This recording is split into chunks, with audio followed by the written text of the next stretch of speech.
right, time in the WHIP studios is 11:03. Action-packed show today. We have the inaugural steak series eating competition coming your way at 11:30. Sunny Steaks is in the building, so we'll get to that in just a little bit. But Temple had that big win on Tuesday night that increases their chances of getting into the NCAA tournament as they took down Cincinnati. And something we were wondering about before the game was how many fans would show up, because attendance is always up and down at the Liacouras Center and then also Lincoln Financial Field. Well, the students, they did their job. The Cherry Crusade, one of the best student sections in the business, came out. They were in full force. They had the fat heads. They were praising Jalen Bond, all that great stuff, and it was absolutely fantastic. But Bob Brookover, who wrote a column for the Philadelphia Inquirer talking about the attendance, criticized the alumni a little bit. And you know me, Chase, we have a lot of people that listen to this show. No they doubt. tweet us, and they're alumni of this university. They're absolutely fantastic. But the alumni need to do a better job and get on out here to more games. So now we'll go out to the hotline right now and welcome in Bob Brookover. Bob, it's Zach and Chase here on Temple's campus. We appreciate a few minutes, my friend. How are you?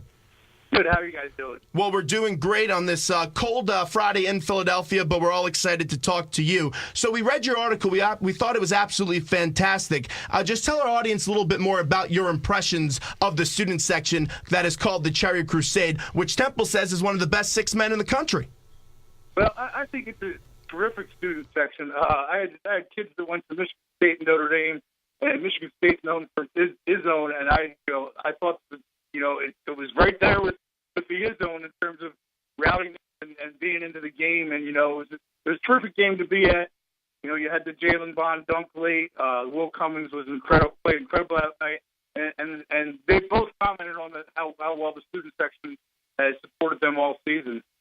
So now I'm just wondering, because alumni, it's really the sides in the stadium, because the students are underneath the basket. Then you have some other season ticket holders on the other end of the other basket. How do they get more alumni to these games with Temple University? Because that's a big task for Mr. Kraft and AD Kevin Clark. I wish I knew if I had the answer, I would give both those guys that immediate answer. I received a lot of email on this story, more than I typically get, and much of it from Temple alumni, from some other people too. But some of them said, well, the team hasn't done well in the NCAA tournament. But when you're going for a season, you don't know how a team's going to do in the NCAA tournament. The underjumping, but they've been there. To me, they've been there. They've been there 6 of his 8 years that he's been here, and it looks like they have a chance this year, a great chance. And to me, there's still that fear. Oh, it's Temple. We don't want to go into that area as well. And I walked around that area that night, and I didn't feel unsafe even a little bit. It's a great campus, great buildings around the campus. They have a stigma that they have to overcome, and they have to get these alumni into support, especially in basketball.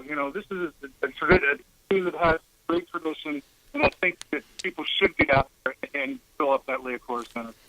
Bob Brookover is our guest here on the Main Event WHIP Radio here in Philadelphia. And Bob, you threw out some terrific numbers about the attendance at the Liacouras Center. The attendance this year is down to 5,623. A part of the problem is that 5 of those home games were during break. But when you talk to Pat Kraft, what were some of the things he said about the future of Temple athletics and how serious they are about building the Temple brand? Kraft and Park and President, they're all, I think, very supportive of Temple athletics. I said to him, "Do you think you can get?" He said, "I think we can get 8,000, 9,000, 10,000 in that building on a consistent basis." They had 8,000 just a few years ago, and averaged 8,000 just a few years ago. So obviously you can get to that number. I don't see why it can't get to 9,000, 10,000 if the right things are done. But you talked about student break.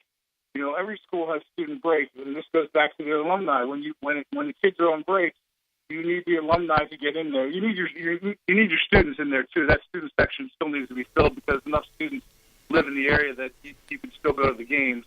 But I just think that there's no reason that Temple shouldn't be getting more support, especially in basketball. Yeah, and Philadelphia is such a rich basketball city. You have the Big Five, and everybody loves those games because they're always thrillers. They always come down to the end. And the Liacouras Center is one of the nicest college arenas in Philadelphia and in college basketball as a whole. Obviously, you can't put it past the Palestra, but behind the Palestra, the Liacouras Center is right up there in the city. What would be your pitch for the alumni to come back and attend these basketball games? I think to me, I talked to this Kraft about this. The product itself should be enough. I mean, this is a program that I forget whether they're fifth or sixth, but right among the top-ranked teams in all-time wins in basketball. They had John Chaney as the coach for years and years and years, and replaced him with Fran Dunphy, who to me is one of the best coaches in the country. To me, the product should be enough. You know what? This is good basketball. And I understand some of the things that the other thing the alumni brought up, some of them, and just other basketball fans in general, was that this conference, the American Athletic Conference, it has teams that they're not familiar with. It has Tulsa, the Tulane. And maybe that over time will help, if they stay in this conference, and maybe that's been a problem in recent years, is that they want to go from the Atlantic 10 to Big East for a blink of an eye to this conference, and that's an issue, and these aren't teams that they're familiar with. But you know what? It's a conference that also has the national champion in UConn. Right. So, it should be able to – eventually, I think people should get familiar with these teams, and it's not the best conference in the NCAA, but it's not a bad conference either. Bob Brookover is our guest on this Chilly Friday on WHIP Radio here in Philadelphia on the campus of Temple University. And Bob, how important is it to get the younger generation of the alumni to buy into what Temple is selling? Because I was talking to my buddy the other day who works with Temple, and I said, some of the alumni that are older, they're not coming back. But if we can start right now in pitching an attractive, type of pitch to these younger generation of students, they might be coming back in future years, and then that could kick off everything and bring a large attendance to the Lee Core Center. That was a point that happened to me too. What attracts people to come to a place is that student section. They see it, and more games than ever are on TV. Every game I think this year has been on TV for Temple. So when they see that, when they see the games and see what excitement there is in that arena, that attracts people. But as he pointed out, this generation right now, the guys who are in school right now, they have to change things themselves. The young generation of fans, they have a chance. They're all in 2000 season. There's plenty of alumni to go around each year. There's a lot of people graduate from the school. So yes, that younger generation can be the one that changes it. The big home run question when we take a look at football is, are they going to build a stadium on campus? Because as a current student of this university, the number one complaint when I'm talking to my peers is, we can't just roll out of our beds, tailgate, and go right to a stadium on campus. We have to take a bus down to Lincoln Financial Field. We have to take a subway down. And some of those excuses I really don't think are valid. But, on the other case, I could see that side of the argument.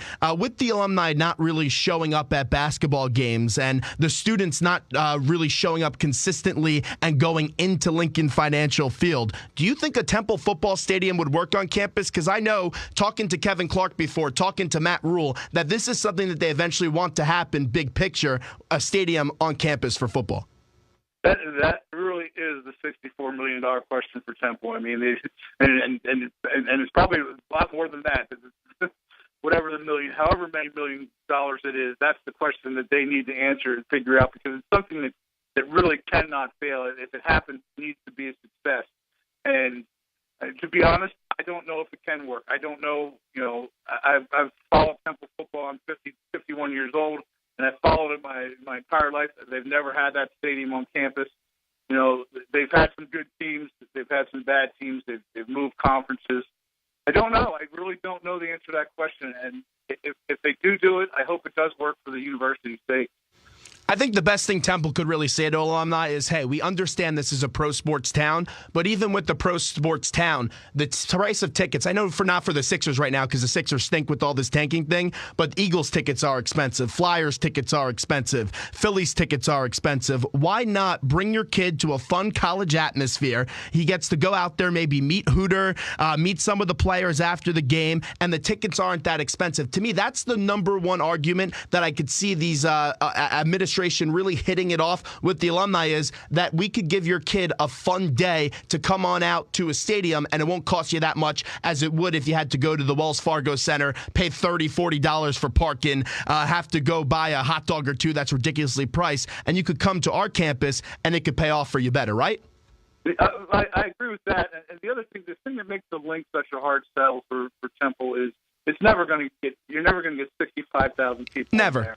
But if you have a 30 to 35,000 stadium, and you can get people in there, I might build it at 25 to 30. I think is where I would build it. If you could get people in there and just have that atmosphere, it's almost like a Syracuse type football atmosphere where the Carrier Dome is not a huge venue for football, but when that place is packed, it's a great place to be in. Well, Bob, we appreciate the time today. Excellent article. Thanks so much, and we'll talk to you again real soon. Maybe do some Phillies in a few weeks. All right. Thanks, Dax. Thanks, Steve. Take care. All right, there's Bob. Brookover from the Philadelphia Inquirer. 215-204-WHIP is our number. Time in the studio right now is 11:14, and when we get back, it's time to bring in Kevin from Sunny Steaks. It's the inaugural steak series right here on Philly's #1 college radio station, WHIP. There's palpable buzz, as John Rothstein would say, going on right now in the studio. We're bringing back some alumni. Kieran McCauley's here. We got Diaper Dandies and Tom Hanslin and my main man Ben Ott. I even see John Ginsberg in the studio. John Cole, Greg Frank, what is going on? Everybody's Pure here. chaos and fun. The word is coming out. up next.